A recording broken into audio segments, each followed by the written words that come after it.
সবাইকে স্বাগত জানাচ্ছি সিএমজি বাংলার সাপ্তাহিক আয়োজন সবুজ পৃথিবী অনুষ্ঠানে। কৃষিভিত্তিক এই আয়োজনে পুরো সময় আছি আমি আফরিন মিম। কৃষি উৎপাদন আর পরিবেশ বান্ধব নানা ঘটনার স্বাদসত্র নিয়ে আমাদের আয়োজন সবুজ পৃথিবী।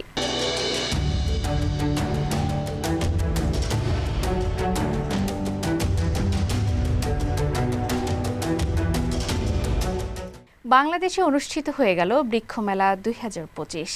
প্রতি বছরের মতো এবারও রাজধানীর আগারগাঁওয়ে পুরাতন বাণিজ্য মেলার মাঠে মাসব্যাপী এ মেলার আয়োজন করে বন অধিদপ্তর। পরিকল্পিত বনায়ন করি সবুজ বাংলাদেশ গড়ি স্লোগানে এবারের মেলায় বেশি নজর কাড়ে চীনা গাছ। গাছপ্রেমীদের সঙ্গী হয় এসব চীনা নানা জাতের ফুল, ফল ও ঔষধি গাছ। সবকিছু মিলিয়ে কেমন ছিল এবারের বৃক্ষমেলা, তাই নিয়ে থাকছে বিস্তারিত।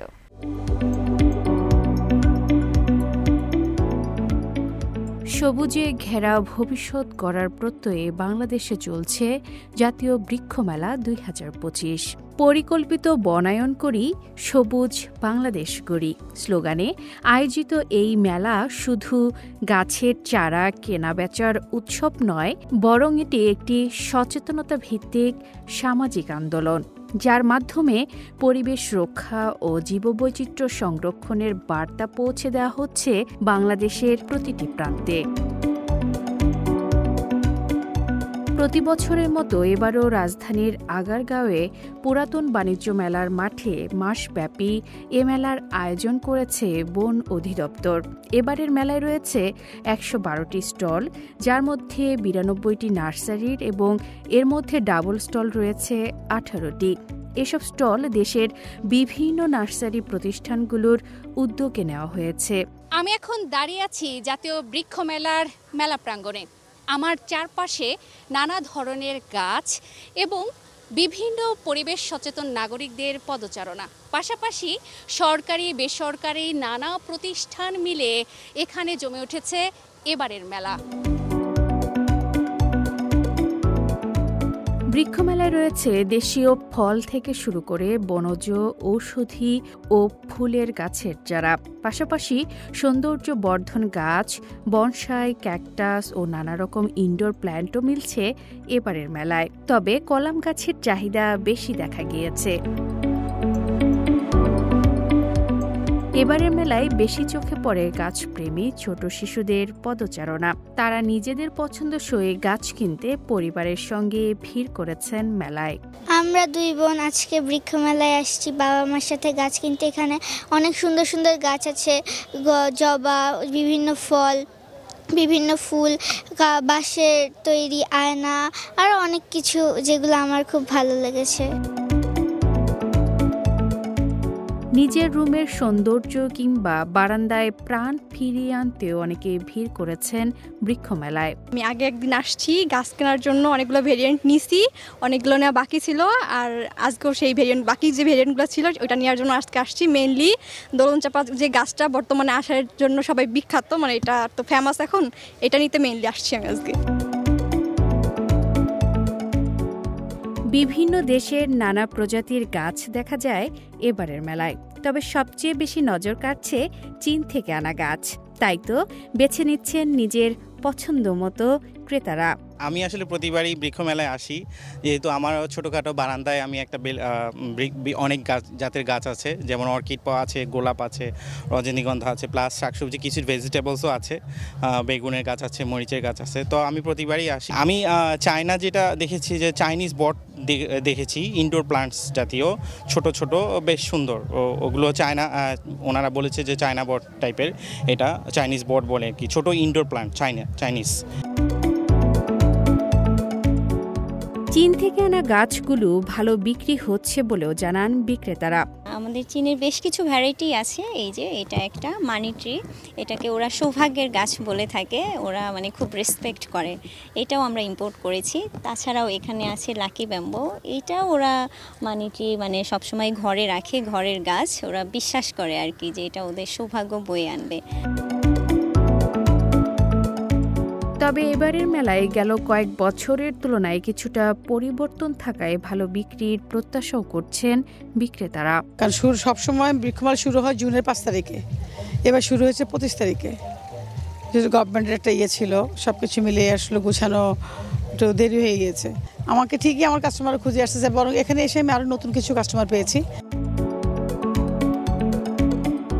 বন অধিদপ্তর থেকে জাতীয় বৃক্ষমেলা আয়োজনের মূল লক্ষ্য হিসেবে বলা হয় জনসাধারণকে বৃক্ষরোপণে উদ্বুদ্ধ করা, ফলজ, বনজ ও শোভাবর্ধক গাছের উপকারিতা সম্পর্কে সচেতনতা সৃষ্টি, উন্নত মানের চারা ও বনায়ন প্রযুক্তি সরবরাহ, পরিবেশ ও জীববৈচিত্র্য সংরক্ষণের গুরুত্ব তুলে ধরা, বৃক্ষ চাষের মাধ্যমে আয় বৃদ্ধির সম্ভাবনা উন্মোচন এবং সচেতনতা বৃদ্ধির লক্ষ্যে লিফলেট, পুস্তিকা বিতরণ। এখানে বৃক্ষমেলা হওয়াতে মানুষ প্রতিনিয়ত আসছে, সারা পাচ্ছে যথেষ্ট।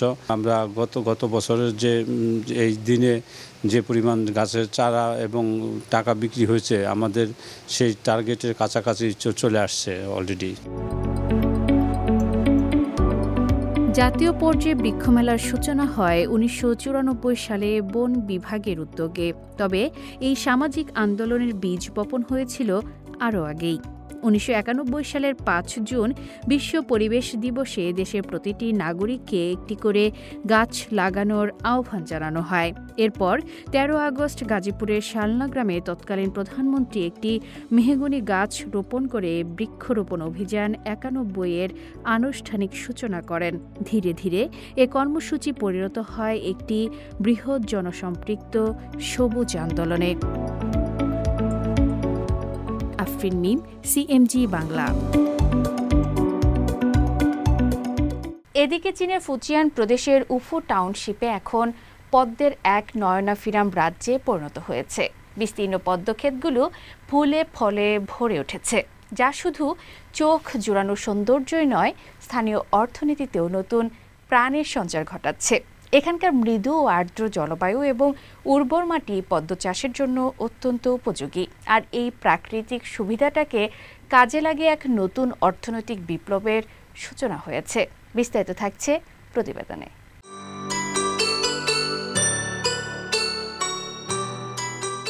চীনের ফুজিয়ান প্রদেশের উফু টাউনশিপে এখন পদ্মের সমারোহ।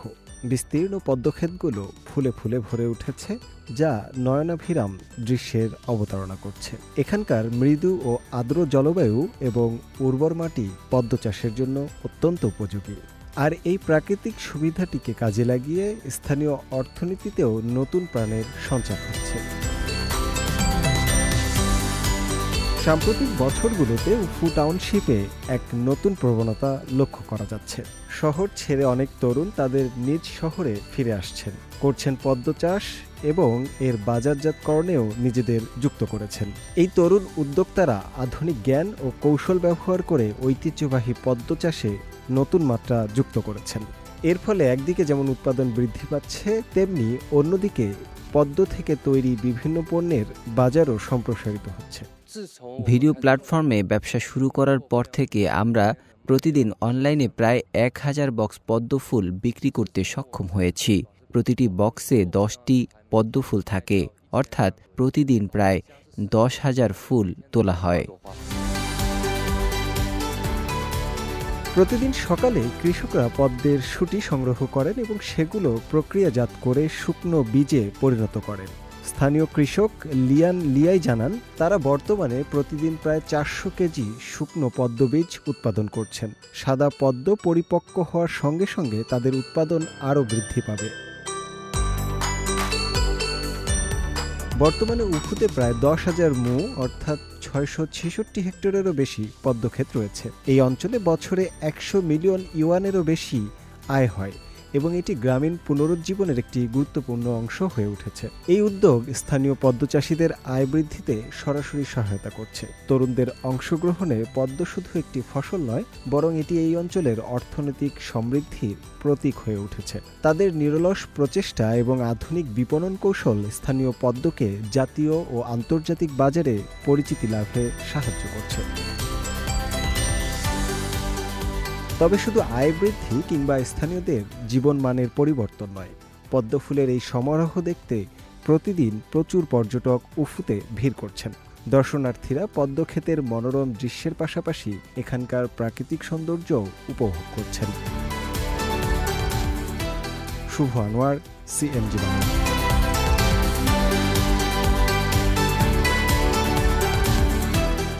গাজায় ইসরায়েলের নির্বিচার হামলায় মানুষের সঙ্গে মৃত্যুর মুখে বোবা প্রাণীরাও। যুদ্ধ ও ক্ষুধার শিকার তারা। ক্ষুধার্ত এই পশুরা চিৎকার করছে খাবার আর পানির জন্য। এর মধ্যে অনেক পশুই মারা গেছে অনাহারে, কেউ আবার এতটাই দুর্বল যে খাবার পেলেও শক্তি নেই মুখে তোলার। অপুষ্টি আর রক্ত স্বল্পতায় এই ভয়ানক অবস্থায় দিন পার করছে পশুগুলো। বিস্তারিত থাকছে প্রতিবেদনে।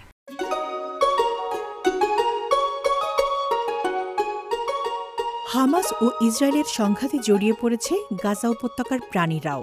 মুহুর্মুহু বোমা হামলা, প্রতিকূল পরিবেশে জীবনধারণ, জোরপূর্বক স্থান পরিবর্তন আর ক্ষুধার কারণে মারা গেছে বা মারা যাচ্ছে অনেক পশু। দক্ষিণ গাজার রাফায় স্থানীয় চিড়িয়াখানা পরিচালনা করত জুমা পরিবার। যুদ্ধ যখন তীব্র আকার ধারণ করে তখন তারা বাড়ি ছেড়ে পালাতে বাধ্য হয়, কিন্তু তারা তাদের পালিত পশুদের রেখে যেতে অস্বীকৃতি জানায়। একসাথে তারা সিংহ, বানর এবং অন্যান্য চিড়িয়াখানার প্রাণীদের নিয়ে খান ইউনিস শহরে স্থানান্তরিত হয়। কিন্তু বাস্তুচ্যুতি স্বস্তি আনেনি জীবনে। তা ছিল কেবল কষ্টের শুরু। মানুষ এবং চিড়িয়াখানার প্রাণী উভয়ের জন্যই ক্ষুধা একটি নির্মম বাস্তবতা হয়ে ওঠে। গাজায় খাদ্য সরবরাহ প্রায় বন্ধ থাকায় অনেক প্রাণী অনাহারে মারা যায়। বোমা হামলায় ধ্বংসস্তূপের নিচে চাপা পড়ে প্রাণ হারায় অনেকে। যারা কোনো রকমে বেঁচে আছে তারা ভুগছে মারাত্মক অপুষ্টিতে। طبعا احنا في ظل الحرب اللي صارت للاسف كل الحيوانات او اغلبيه যুদ্ধের সময় গাজার চিড়িয়াখানার বেশিরভাগ প্রাণী নিশ্চিহ্ন হয়ে যায়। আমি কিছু প্রাণীকে বাঁচাতে পারি এবং তাদের সাথে পালিয়ে প্রাণে বাঁচি। যুদ্ধবিরতি শুরু হলে আমি চিড়িয়াখানায় ফিরে আসি। এসে যা পেলাম তা হলো কঙ্কাল।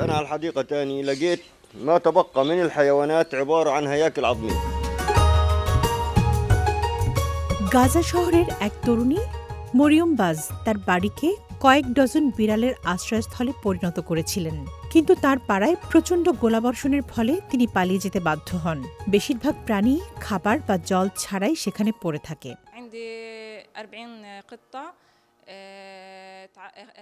আমার কাছে প্রায় 40টি বিড়াল ছিল। বোমা বর্ষণ এবং বিস্ফোরণের কারণে আমি মাত্র 6টি বিড়ালকে ধরে রাখতে পেরেছিলাম। বাকি 35টি বিড়ালকে আমি রেখে যেতে বাধ্য হই।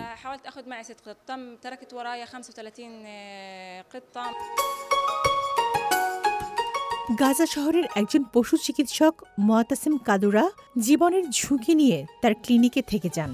আহত প্রাণীদের চিকিৎসার জন্য তিনি হাতের কাছে পাওয়া সীমিত উপকরণ দিয়ে কাজ চালিয়ে নেন।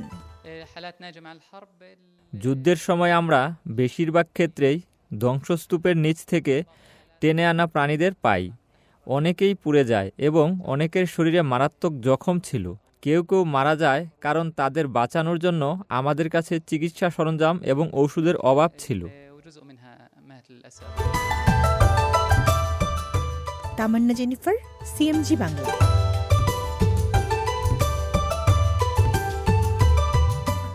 প্রিয় দর্শক, আমরা অনুষ্ঠানে একদম শেষ পর্যায়ে চলে এসেছি। অনুষ্ঠানটি টেলিভিশনের পাশাপাশি সামাজিক যোগাযোগ মাধ্যমে দেখতে www.facebook.com/cmg বাংলা এবং ইউটিউব চ্যানেল সিএমজি বাংলাতে ক্লিক করুন। আগামী সপ্তাহে আবার দেখা হবে একই দিন একই সময়ে। সবাই ভালো থাকুন, নিরাপদে থাকুন আর থাকুন সবুজের সঙ্গে।